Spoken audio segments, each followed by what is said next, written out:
Acast powers the world's best podcasts. Here's a show that we recommend. What would you say if I told you there's a book that can teach you how to win The Bachelor? What would you say if I told you producers caught multiple finalists reading that book in this season that's currently airing? What would you say if I told you the producers don't want anyone to know that their show has been compromised? How do we know all this? We wrote that book. I'm Lizzie Pace. And I'm Chad Kulchin. We're the authors of How to Win the Bachelor and the hosts of the Game of Roses podcast, a bi-weekly podcast where we break down all the biggest plays, errors, and MVPs in the game of reality television. Listen to Game of Roses wherever you get your podcasts and go to howtowinthebachelor.com to get our book. Acast helps creators launch, grow, and monetize their podcasts everywhere. Acast.com. Hi, it's Dave here, and I'm with my wife, Kathy. Hello. This is a special episode of the Cinemile where we don't walk to the movies and we don't walk back from the movies, but we sit on our couch where movies are also available. Yeah. I don't know if anyone knew this. We love these episodes. Yeah, so we just get to sit here because it's Halloween, and we have started an annual tradition where Kathy watches a classic horror movie that she has never seen before. Yes. So last year it was The Exorcist. And this year we put it to Twitter and we asked our Twitter followers at the Cinemile, which of these 4 horror movies that Kathy has not seen do you want her to see? And they were, in this order, The Sixth Sense, Halloween from 1978, The Wicker Man from 1973, or The Lost Boys. And by a clear margin, you already know the answer because you've seen the name of this episode. It was The Sixth Sense. I wanted The Lost Boys. So The Sixth Sense got 32%, Halloween got 27%, The Wicker Man got a very low 19%, and The Lost Boys got 22%. I mean, The Lost Boys got my vote. I voted for The Wicker Man. I really want you to see that. No, I'm really glad that I have no interest in seeing that movie. Why not? That's an absolute amazing movie. I think it's because my perception is tarnished from seeing clips of the Nicolas Cage one.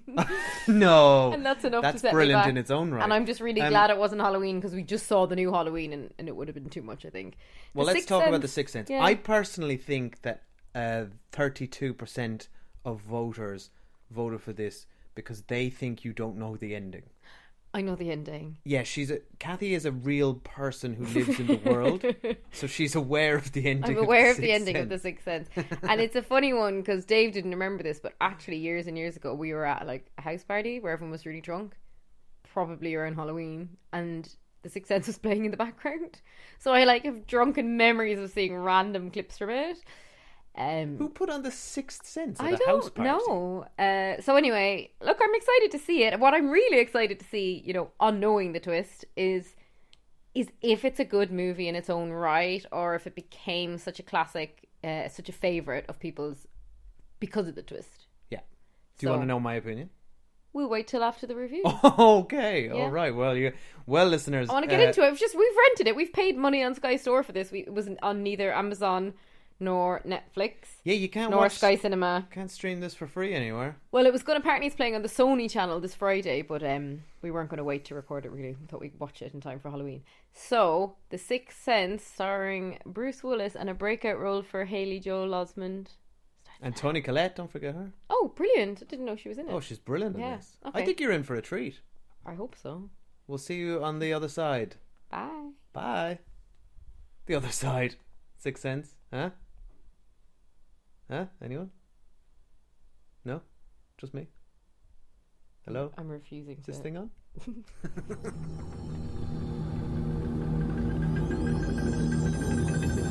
You have a secret, but you don't want to tell me. I see dead people walking around like regular people. I don't see anything. Are you sure they're there? They're everywhere. They want me to do things for them. I think that they know that you're one of these very rare people who can see them, so you need to help them. What if they don't want to help? I don't think that's the way it works. How do you know for sure? Not every gift Is anyone there? is a blessing. The Sixth Sense. Please make them leave. I'm working on it. Okay, so we just watched The Sixth Sense. Before we say anything, I'm going to say We're on spoiler sofa. Spoilers for The Sixth Sense. That seems like a stupid thing to have to say in 2018. It's also a tongue twister. It's not a tongue twister It at is. all. Do you know what a tongue twister is? Spoiler sofa for The Sixth Sense. But that's not... Wait, that's not a tongue twister. Oh, well, anyway. Is that... Oh, you mean like seashells on the seashore? Yeah, we're on a spoiler sofa because if you don't know the end of The Sixth Sense, then you have no business about listening to this podcast. to spoil it. Who doesn't know? Okay, please, if you're out there, the person that doesn't know the end of The Sixth Sense, We'll put up another Twitter poll to see Right if in. anyone who follows us doesn't know the end. do Okay? you? Yeah, that's. I mean, to be fair, my dad follows us and probably doesn't know. all right, we're not going to do that. Go to our Twitter at the Cinemile and answer one simple question: do you know the twist in A Sixth Sense? No, don't say twist. Oh, say because that's a end. spoiler in itself, Twist, is to it? say there's a twist is a spoiler. Okay. Now, back to the movie. So you've just seen the movie, The Sixth Sense. Did you see that incoming? So I really liked the movie. And it's an interesting one because we were talking about how, because of the ending, that's all anyone talks about, and the so-called twist. It's not a so-called twist. It is a twist. So I was watching It it. just is a twist. I know, I'm just saying, it becomes... It's the definitive It twist. becomes known for that. So I was trying to watch it just as a movie, not as a, big twisty thing. I Big thought twisty I thing. honestly think it's brilliant. I think it's a brilliant movie. I really enjoyed watching it. I was absolutely blown away by Haley Joel Osment's performance. He's the best kid actor I've ever seen. He's so compelling to watch. I couldn't take my eyes off him. I thought he was fantastic. Like, he's better than Bruce Willis. He's better than Toni Collette. Toni Collette. I was about to say Muriel. She looks more like Muriel in this movie because of when it was made than she does now. So I was really thinking of Muriel's Wedding. Oh my god, he's incredible. The twist, which has to be addressed, knowing it, I thought it was obvious from the absolute first frame of the movie. Of course, it's obvious if you know it. Well, my friend Rob of the Electric Shadows podcast reckons he knew from the trailer when it first came out, before he'd even seen it in the cinema, that Bruce Willis was dead. I don't believe you, Rob. I mean, This just is as like- the movie went on, I was just like, right, so This is it's like, why is this? Okay, they posit that Toni Collette is this like really poor mom, right? She's working 2 jobs, all the rest of it. Like, as if she would have a psychologist on speed dial. Because they bill by the hour. Yeah, but look, of course. And he goes to his school, they get the bus together, they go to church together, they walk down the streets together. Yeah, but It's all so of this is obvious. applying. Yeah, but it's applying it in retrospect. It's I mean, easy- I wasn't smart enough in the 90s. It's I very wouldn't have guessed easy it. to watch this movie when you know the twist and then go, Yeah. oh yeah, that bit's, oh, not that. You can see, like, oh, there's only one place setting at the restaurant. It's like, all that stuff is so obvious when you know. But when Yeah. we were watching it in 1999, you're not looking for that stuff. And that's why this movie protects its twist, I think, exceptionally well. I think it's very, very well disguised. I think it's a brilliant piece of work. I think it's unraveled very nicely. The clues are there, and I do believe that some people probably did spot it and you could put it together.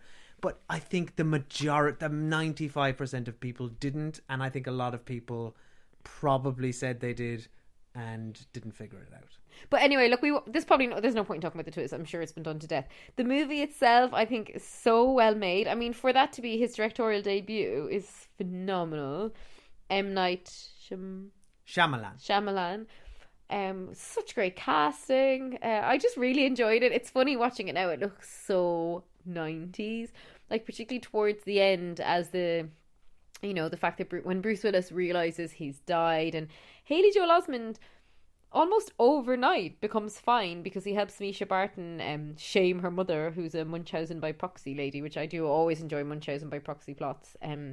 He almost instantly is fixed. The end is rushed, and the end is terrible. Haley Joel Osment's fixed. Toni Collette and him have this beautiful moment together. Bruce Willis realizes he's dead, and then there's like really slightly melodramatic music, and Bruce Willis is like, "I'm ready to go," or whatever he says, and then it's just a bit, it's over, and it's like, oh. No. The main issue I have watching it back this time with that ending is fine. The twist stuff all plays out fine, but it's the way that Cole's character wraps up Haley Joel Osment's plot. So what we get is we get. He's a jock all of a sudden, right? He's like the popular kid. Well, yeah, he's in a play. We're like, why? It's Why ridiculous is he popular now? sweet. But what we get is you get the natural conclusion to his plot, which is excellent, which is Bruce Willis saying, I think they just want to be heard. You should listen to them. And then we follow the Misha Parton plotline through, and that's all excellent, and that stuff's all great, and it's resolved. And suddenly we realise, hey, they've both come to the end of their journeys. Bruce Willis has helped Cole with a problem, so he's done his work here on Earth, his whatever was keeping him. And Cole has learned to deal with his problem and has even turned it into a gift. So he's helping people as well. And I think it's beautiful. I think it's perfect. But then you get this tacked on scene out of nowhere, which is just this neat little bow happy ending of Cole suddenly has the King Arthur role in a play. And he literally gets carried on the back of his schoolmates off the stage because they love him so much. Who all love him now. And now we've all been to school. That's not. It's like, what? This was unearned. Where does this last minute twist come from? Where was it? Why do they all love him? And he says to the teacher, "Thanks for picking me. If I was the teacher, I would not have picked him because he was screaming, stuttering Stanley at me in the classroom and openly mocking me." The last we saw of that teacher, he called him a freak and he hated him. It's almost like they lost the scene. But I wonder if it's almost because the twist is so good and the studio would have been so pleased about it and everyone would have been so pleased about the twist that they maybe didn't apply as much scrutiny as they would have to those little bits, because it's like, who cares? Nobody walked out of the cinema in 99 going, how did Haley Joel Osment get the lead in that play? Yeah, nobody was thinking that. I mean, first of all, he got it because he's a phenomenal actor, so he deserved the lead in the play. But we're only looking at it now, knowing the twist, and what else can we nitpick? And that's why we're talking about that plot, I guess. I mean, I was very moved by the scene with him and Toni Collette. I did cry with the scene about her mother, while simultaneously thinking it was ridiculous. Hang on. That's the final scene. Sorry, that is the final scene with Haley Joel Osment. You're right. That's a brilliant scene. That's an outstanding scene, and that made me cry. He's got such a funny little mouth. The way he acts is so intense. You can't take your eyes off his face, can you, when he's speaking? No, and there's a very interesting story to Haley Joel Osment, which I don't know the details, but his father was his manager, and I think he's he took it very, very seriously from a very young age. And so I think it sounded like he had a little bit of a sort of a very intense childhood and took it very seriously. I mean, he's like Daniel Day-Lewis in this movie, but it's like, it really he's very in the role. Yeah I was actually thinking at one point when he was really crying, I thought this might have been a very disturbing thing to do as a child, really. And on the note of being disturbing, given we're watching this for Halloween, which is tomorrow, I didn't find it scary, and I'm easily scared at movies, so this is 2 for 2 now. I wasn't scared on Halloween, and I wasn't scared of this. There was a bit of a jump at one point when a ghost came out, but other than that, it's just a bit gross, really. Misha Barton vomiting, and another one of their head kind of hanging out. But I agree. I remember seeing this in 99 and thought it was quite scary, quite chilling, and I remember all these bits specifically. I remember Bruce Willis with the tape, turning the volume up, and I thought I got a real chill when that first happened. Really? Kind of did nothing for me here. The jump scares felt almost mistimed. Like the music beat didn't quite land with the person walking across the camera, which is probably deliberate, because I think he's trying not to make it a typical horror movie. You know, it's a psychological thriller. We've had 20 years. It's 20 years old next year, this movie. We've had 20 years of horror films really hammering home the jump scares. And but we watched The Exorcist last year and we found that much scarier than this. But that's a different kind of scary, I think. And I think the point is, I almost feel like the horror films in a way have gotten worse because they're reliant on the same old tricks, but on the other hand, those tricks have been refined so well because they've gotten better and better at how to scare us, that it's almost like going back and seeing something from 20 years ago that's a bit more original has lost its impact, because we've seen these kind of jump scares done better at a later stage, if you get me. It's like the way, Halloween, the original, was on this list as well. Getting proper mental health care can help you feel more like you. That's why Cerebral offers convenient access to online mental health services, including therapy and medication management. Cerebral's diverse clinician team can help with anxiety, insomnia, relationship issues, workplace stress, and more. You can schedule and communicate with your care team through Cerebral's mobile app and attend your sessions from the comfort of your own home. Get started with or without insurance. Plus, you can use your FSA or HSA. Start your first month for 50% off at Cerebral.com/ACAST. Which you haven't seen. But that movie, if you watch it nowadays, there's it's a great movie, but there's not a lot it doesn't feel very fresh or original to our eyes, because we've had 40 years of slasher films aping it. But we've just had this conversation on our Halloween review, so we don't need to have it again. But it's the same as Citizen Kane. Have you ever seen Citizen Kane? Yeah. Citizen Kane is revered as a classic, partly because he basically invented Orson Welles invented half of the tricks of modern cinema. Yeah. Which to our eyes as cinematic audience nowadays, as modern audiences, are just par for the course. Yeah. So when you see, so it really has no effect on it. That's what I found anyway. Yeah, but I mean, all that being said and done, The Sixth Sense isn't scary. What it is a very compelling story of a young boy, and I think there was scary elements, like when the temperature was dropping. I found that as a scary idea, that we visibly saw the rooms getting cold when the ghost came in. And the most scared I felt, but I felt scared for him. I didn't feel scared for myself watching it. Was when he's trying to get out of his bed just to go to the toilet, and he's shaking and he's in his underpants and he just needs to go to the loo, and he's so afraid of his own house, and that's really sad that he had no sanctuary, and that he built himself this little fort with all these kind of holy figures, and he had been in a church earlier, so I think the implication was that he thought that religious things could keep ghosts away, albeit Misha Barton got into his little tent, so that didn't work. And he just said, "Mom, can I sleep in your bed with you?" And it was like, that's what a kid would say. And that was just really sweet, that to him the only safe space was with his mom, and he tried so hard to protect her by trying to pretend he'd friends, and they just had such a lovely relationship. So I just think it was such a relationship drama and a human drama.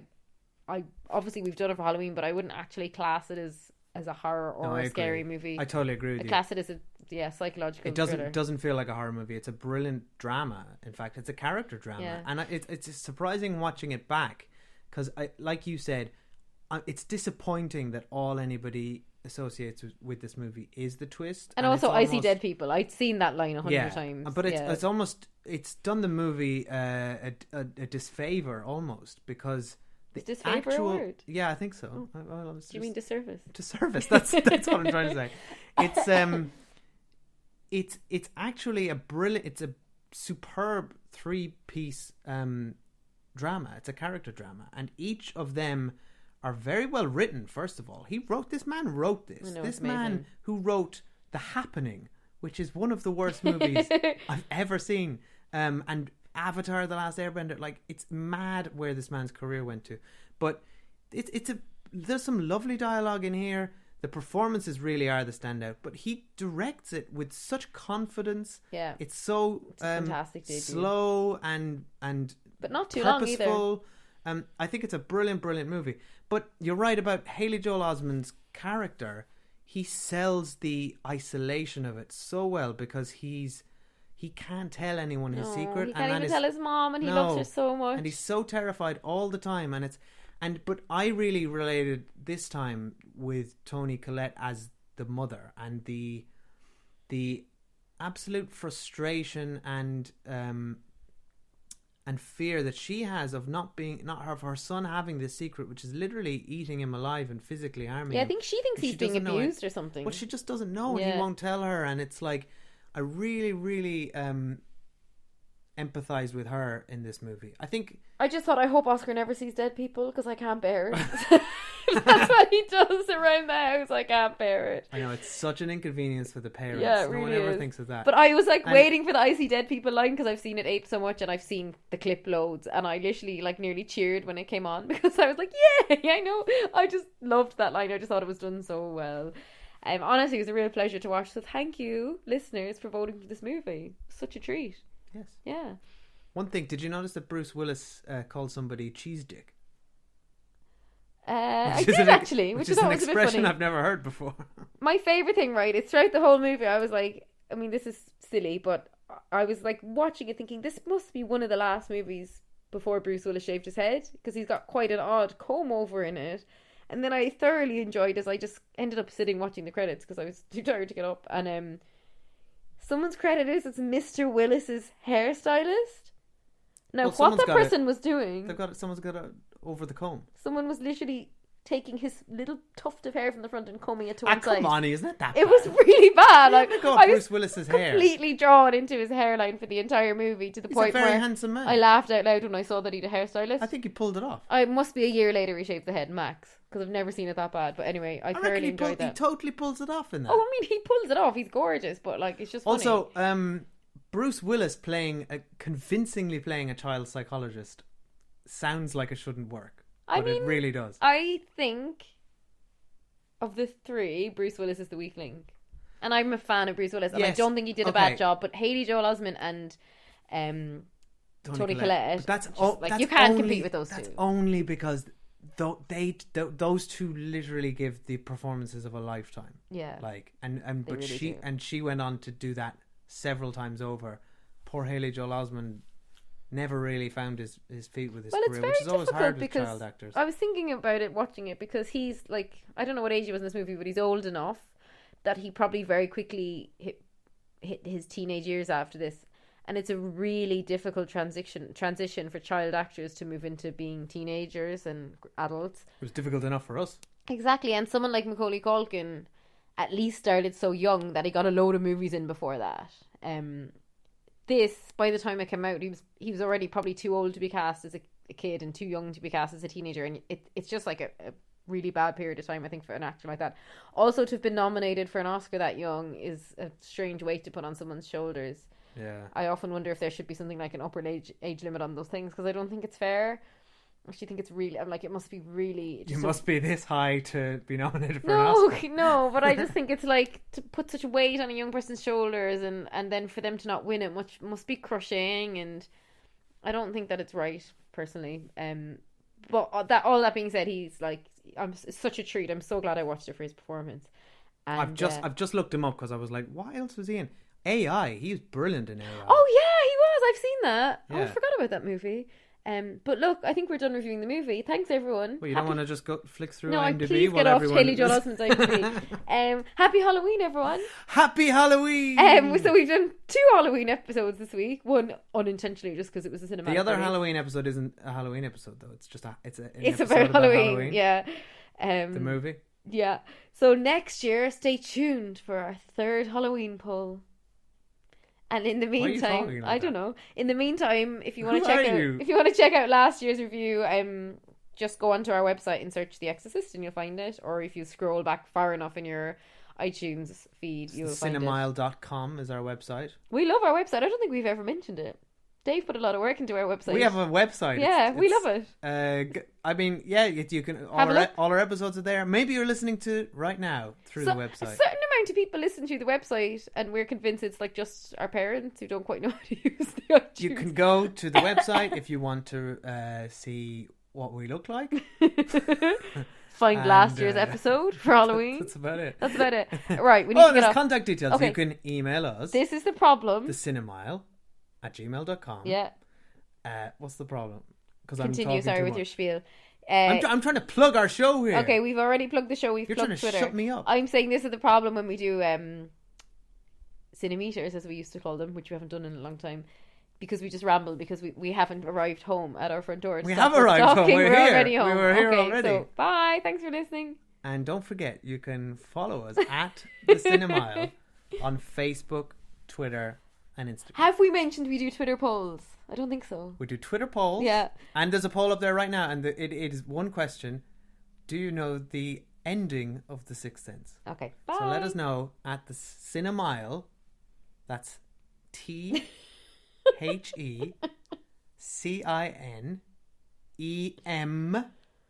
M for Twitter polls. Are you joking? ILE. Right, okay. Bye. Happy Halloween. What are your plans for Halloween? Let us know at The Cinemile on Twitter, Instagram, or why not try Facebook? We're like also on being Face- scared? Why don't you go back and watch The Exorcist and then listen to our review of The Exorcist? Okay, we're going. I'm actually going to turn the mic off if you don't. What? No. Okay. No, you Bye. can't. Oh, yeah, I got it here. I'm in control. Bye. We keep recording till Dave. I say we stop. Okay, I'm ready to stop. Bye. You know the accident up there? Yeah. A lady. She broke her neck. Oh my God, where is she? Standing next to my window.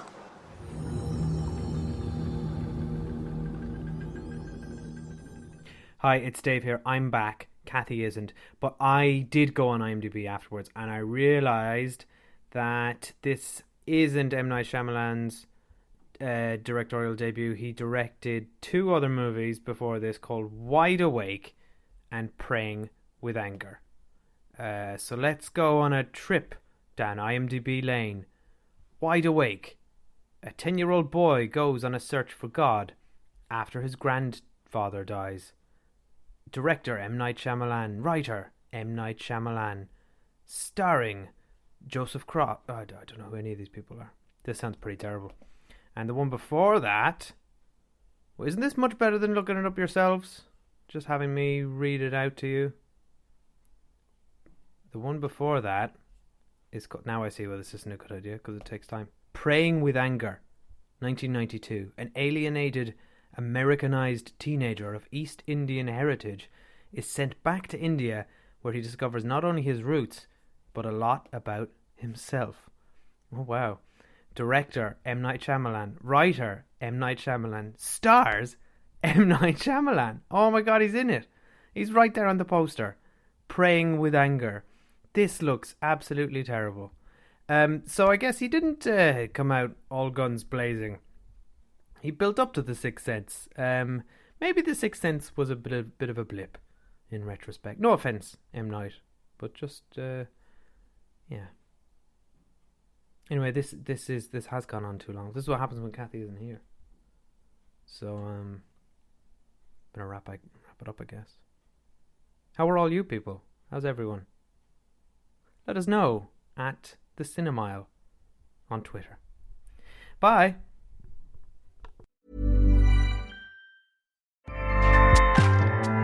Acast powers the world's best podcasts. Here's a show that we recommend.